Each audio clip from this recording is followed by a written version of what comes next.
ಈ ಸಂತೆ ಎಲ್ಲೆಲ್ಲಿ ನಾನು ಬರ್ತಾಳೆ ಬಂದು ನಾನು ಮುಟ್ತಾಳೆ. ಥೂ ಥೂ ಮಾರೈತಿ. ಥೂ ಎಷ್ಟು ಸಣ್ಣ ಸ್ನಾನ ಮಾಡಿದ್ದೆ ನಾನು. ಮತ್ತೆ ಮುಟ್ಟಿ ಎಲ್ಲ ಹಾಳು ಮಾಡಲಿ. ಮತ್ತೆ ಹೊಸ್ತಾಗಿಂದ ಮೈ ಒರೆಸ್ಕೋಬೇಕು ನಾನು. ಯಾವ್ದಾದೋ ಬೆಂಗಳೂರು ಅಂತ ಎಲ್ಲೆಲ್ಲಿ ನಾನು ಬರೋದು ಏನೇನೋ ತಿನ್ಕೊ ಬರೋದು ನಾನು ಮುಟ್ಟೋದು. ಒಂದು ಹೆಂಡತಿನ ಕಾಟ ಆದರೆ ಇನ್ನೊಂದು ಹುಡುಗ ಕಾಟ. ಸ್ವಲ್ಪ ನೆಮ್ಮದಿ ಇಲ್ಲ ಈ ಮನೇಲಿ. ಬೇರೆ ಬೇರೆ ಮನೆ ಹುಡ್ಕೊಬೇಕು.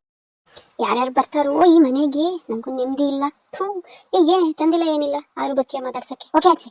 ಹೋಗು, ನಂಗೆ ಈ ಸೊಳ್ಳೆಗಳನ್ನ ತಡ್ಕೊಳಕ್ ಆಗ್ತಿಲ್ಲ. ನಿಂದೊಂದು ಬೇರೆ. ಹೋಗಾಚೆ ಹೋಗಾಚೆ ಹೋಗಾಚೆ.